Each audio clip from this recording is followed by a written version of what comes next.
And then, you just pick a number. And then based on that, I'll hit you with what the suggestion is. And then it's usually about 10 minutes. Yeah. And then we got we'll sit and have a little, we'll do a little chit chat afterwards about, it could be about anything. And then, that's about it. Pretty painless. Love it. So we've got, let's see, one. Oh, I'm going to title this so I can throw it up on Facebook. You should stop by Levin's in Montana. I think Tony Llewellyn just went up there. Did he? Yeah, I think Tony's up there. I just did one of these with Annie. It was so fun, and her kids popped up in the video. Oh man, yeah. I was thinking about it, and it just seemed like not a good time to visit because I was getting I don't know. It just feels but maybe it would be cool. Maybe it's kind of winding down enough that if Tony's visiting, then I can definitely go visit. I thought they were. I thought it wasn't going to be cool, but maybe I am driving back. It's not that out of the way. I mean, it's 1,000 miles out of the way, but that's I want to leave Portland, but I'm not in a rush to get back to LA. So maybe right. And there's no traffic, man. That is pretty sweet. Absolutely. We've got 24. Pick a number, my friend, between 1 and 24. Wow. 7. Yeah, the good old lucky number 7. It comes from Olav, who is in Norway, and it's Broken Bones is our suggestion. Broken Bones.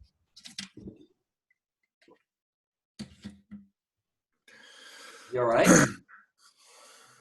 Yeah, there's it hurts. It hurts when I do this. Oh, you broke it, man. Are you sure? Because I mean, I've never had a broken bone before, so I don't know if I didn't know if my bones could break. I don't. Wow. But it doesn't hurt if I go like this. That's fine. But if I do. Yeah. It's a different bone. So it's the bone that's on the outer part of your arm. That's the one you broke. I heard a crack. And hey, that was that was a foul. I'm not going to say that wasn't a foul. I was going for ball and it's just, I'm sorry. But so if you want to continue the game, that's fine. If you want to ice it, I don't know. I win. I win the game. Oh, what? What? Yeah. You cheated. You broke my arm. I win the game. To be fair, I was going for ball, and I think I got all ball. Oh, clearly did not get all ball. It was all you were going up. I knew that you always go to your left. That's the thing. You always go to your left. Yeah, I got a great left hand. I left you in the dust, and I know it. I know what was going on in your brain. I left you in the dust. You were feeling embarrassed. So you went really hard, and this is all because, Mark, is all because of my relationship with Dad. Yeah. I mean, I'm going to tell you. You know that's true. Listen, Marv, you're right. I have always been jealous of your relationship with Dad. You're a minute older. You've always told me that you're a minute older, so he loves you more. If you could separate all of that, this had nothing. You separated my bone? Right, like I said. That's what you want me to do? You went up. I got all ball. Your arm, technically your arm hit my elbow. We could both. Oh, so my arm fouled your elbow by breaking it? Yeah, your arm hit my elbow. You're going to pay for these bills. These medical bills are on you, buddy. I'm going to tell you that right now. Okay? But it comes out of the 500 we were playing for here, so. You think have you been to a doctor in the last 20 years? It's going to be more than $500. Well, let's put the 500 we were playing for. Well, let's just put in my pocket because I won. First of all, because you cheated. I'm up one still. No, the game. Okay, you want to continue this game and I'll keep playing right now. I'll keep playing right now. All right. All right. You want to go? Check ball. Check Check ball. ball up. Wait, it's Ball my up. ball. It went out on you. It went out on you. It's my ball. No. Foul. I call it foul You were because of going this. up. You were going up, and then it hit off of you. Yeah, because you fouled me. Foul. Foul. Let's shoot. Shoot for ball. Shoot for ball. I'm right-handed. Shoot for ball. Shoot for ball. Fine. I'm getting a little closer. That's all right. Oh, God damn it. Yeah, that's right. Your I ball. think I spent years developing my left. Oh, shit. Hey, you know what, Marv? No D in your name, no D in your game. You know what, Mark? You're a mark in life, and you're a mark on the court. That's right. I'm taking you out. Dude, I'm not stopping because you're crying. I'm not stopping because you're crying. I'm taking you to the basket. No. Tie. Fine. It's tie. It's Tie. tie. And we're not playing winner take ball because we're tied. It's tied. Yeah, if I score, I get the ball back. Well, fine. No pressure. I mean, you could win this. You could win it. No check. Ball. Get the ball back. No pressure. All right. No pressure. I'm feeling pressure. I feel pain in my arm when you broke it. All right. Ow! Whoa! Wait, I call foul. That's a foul. What? I didn't touch you. I barely grazed you. I was barely grazing you. You got my collarbone. Oh, it popped out. Oh, dude. Oh, that's nasty. Oh, God. You got to pop it back in. You did that to yourself. You got to pop it back in. I don't do good with blood. I don't do well with blood. I don't do good with blood. Oh, it hurts. Okay. All right. Go ahead. Yeah. 1, 2, 3. Ow! Oh, that was the wrong way. That was the wrong way. That's the wrong way. Oh, no. Okay. Wow. Okay. Ow. I'm not giving up. Oh, God. Maybe we should call it. Check ball. Check. No, Fine. check it. Oh, dude, I can't even look at you. You look like Quasimodo. You're doing a thing. Your neck is not supposed to bend that way. Oof. I'm not giving up. All right? No. Oh, my God. Fine. Check ball. Oh, hold on.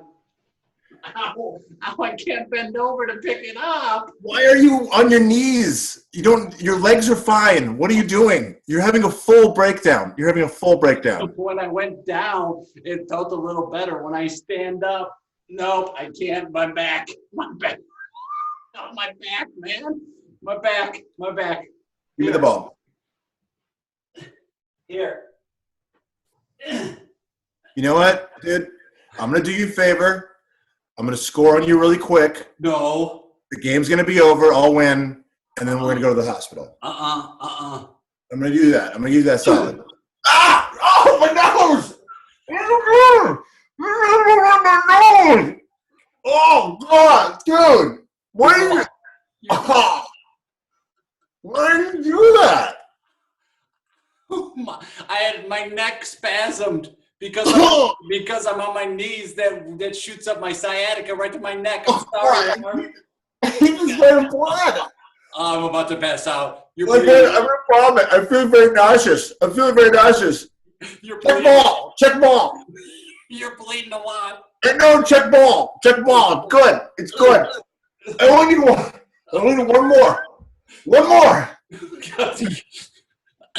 Ow! You elbowed me in the sternum. I'm choking on my blood. I can't.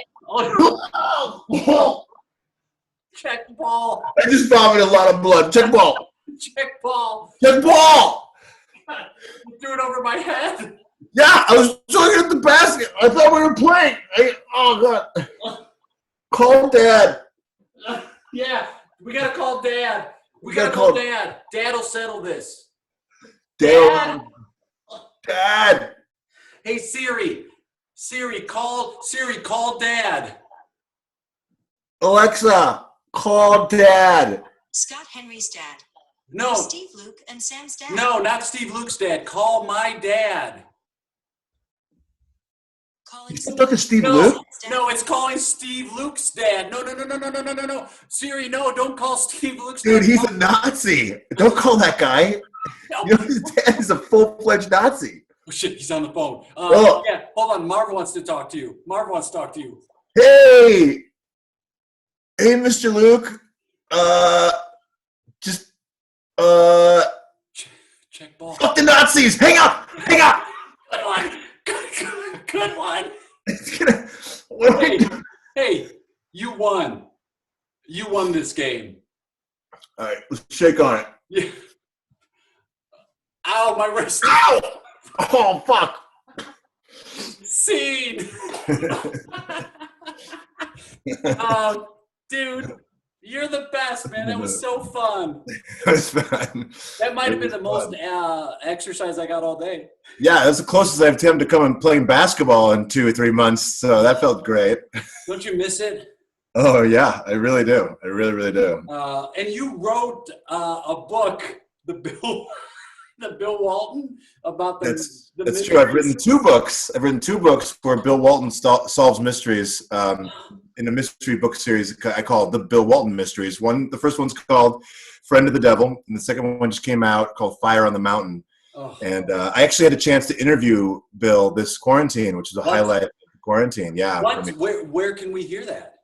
The article was on uprocks.com. Okay. You can go scroll back on my Facebook page, and I haven't really posted anything else but that. So it was incredible. I got to ask him about what he's listening to in his playlists, and he was like, I hit shuffle and shuffle knows and shuffle flows, and sometimes, when shuffle gives me what I need, then I'll just hit repeat for hours and sometimes days. Just listen to the same song, and my wife Lori doesn't always love it for the week of listening to Jerry Garcia. And then he proceeded to, I was like, well, he's like, this is the last song Shuffle gave me. And then he found the song and then found the lyrics and read them out loud to me. And it was beautiful. And he's got great advice about this whole time. I mean, he's literally an inspiration to me. I mean, I literally wrote I wrote 2 mystery books about him, starring him and Dave Pash, his broadcasting partner, straight-laced broadcasting partner, which are both available on Amazon. Please check them out if you haven't yet. And it was just, I think he's just a tremendous human being. I mean, think about it. Here's a guy so gangly. Yes. And had a speech impediment. Yes. And went on to become one of the greatest athletes of all time, and a much heralded broadcaster. So talk about overcoming what ails, like using the things that looked like they were going to stop you. He turned them into advantages, and it's just a great inspiration. I mean, people now might not realize what a dominant college basketball player he was for those UCLA teams. He was dominant during his time there, and he took to Wooden's teaching like nobody else. Yeah. And that's what he mentioned that on the call, that he basically didn't like John Wooden as a coach, because he was basically he's always like, Coach, can I have a mustache and beard? And John was like, no, you want to do that? Go play for USC. Yeah. And he was like, he's like, but I want a mustache and beard so bad I'm a hippie. And then he said the day after he left UCLA, he called them every single day for the rest of his life, basically trying to make up for, how the consternation that he caused him as a player. And he really just learned a tremendous amount from a great guy. And that helped me. Of course, I'm being a Portland Trailblazer fan. I love the championship. And I think it's very big of you that, being a Bulls fan, we're still able to have our friendship, even though the Bulls. The whole 92 in finals incident. Stop shrugging. Although I did love watching The Last Dance. That's been a great quarantine highlight as well. Oh, and I think they pushed up the release date too. I think they moved it up because they're like, and this will give the most people an opportunity to see it. It's been great. Oh yeah. It was very Jordan centric, but I didn't. Dude, it was 100% a commercial for Jordan, right? Yeah. Like they didn't interview like Luke Longley. They didn't really. Oh, and he did a great interview as well. He's really funny, Luke Longley. And so he's like, "Oh, I just said good picks." Mike like that, and I gave him the ball. Did you grow up in Portland? Yeah, I did. Okay. Yeah. So yeah, Jordan made me. The '91 team was actually better. Probably would have beat the Bulls. We were the better team than the Lakers that year. The Lakers beat us in 7 games with that famous Magic rolling the ball down the court. That was not. I was rooting for the Bulls so hard that first finals because I wanted them to beat the Lakers, who Really? made me cry. Yeah, but then the next year I definitely was not rooting for the Bulls because I was rooting for the Blazers. And it was 6 games. We came as close as anybody came. Yeah. No one took it to 7 except for that Pacers team, I guess. Well, like, the Lakers team in '91, I felt like was the weakest of the teams they had to face. Like, they were not. Tony Smith was the 2 guard who was a Marquette grad, and we definitely should have beat them. The referees had a lot to do with that.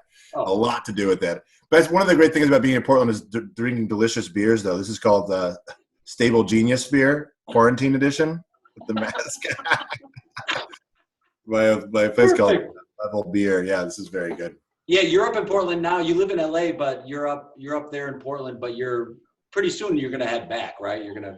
Yeah. Back. Yes. Yeah. Yeah. Yes. There's only so long that a human being can live with their parents before. There's just a time limit, and I've reached it. So. And let's just be in agreement. Parents are great. And I love them so much. It's It's been tremendous, just having a bit of a sanctuary, and they've got trees and birds. It's just like, and I help my dad build gardens. That's been the best, actually. It's helping my dad like with garden project, building like some boxes, growing some stuff, and that kind of stuff. Stuff that now I'm like, do I want to continue acting and writing, or am I going to get into woodcraft? I don't know.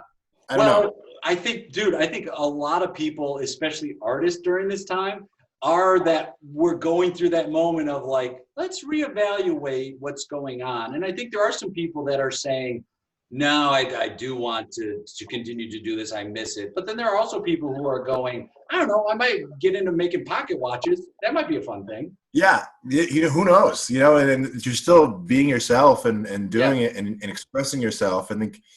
I think it's still got to be for me some kind of self-expression in some way, but it's just like, what's that form? And I give you a lot of credit for doing these things. I think streaming is going to be the self-expression of the future, of the now. Yeah. And you're getting involved in this, and it's awesome. And look for my streaming project coming soon. Not sure what shape it's going to come in, but in some way, it will. I will just keep asking you to do some of these things because I think you're just so great to play with, man, and you just are a ball of fun.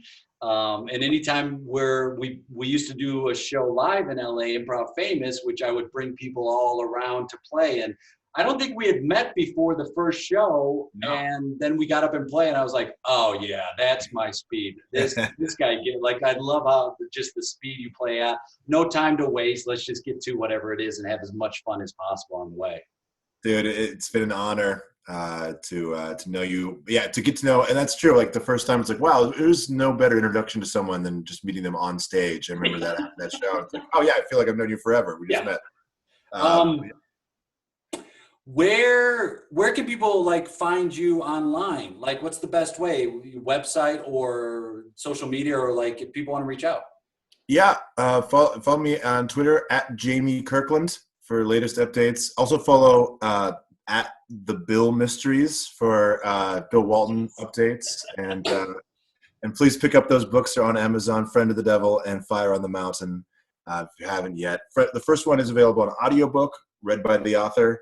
Second one is that's one of the reasons I'm going back to LA, is to have better audio equipment down there, and I'm going to do that book very soon. Dude. So, reach out, let me know. And Jay, thank you very much. Honor and a pleasure, as always. You're a gentleman and a scholar, and I appreciate you. You are as well. Appreciate you, my friend. We'll see you when you get back down here. All right, brother. Later.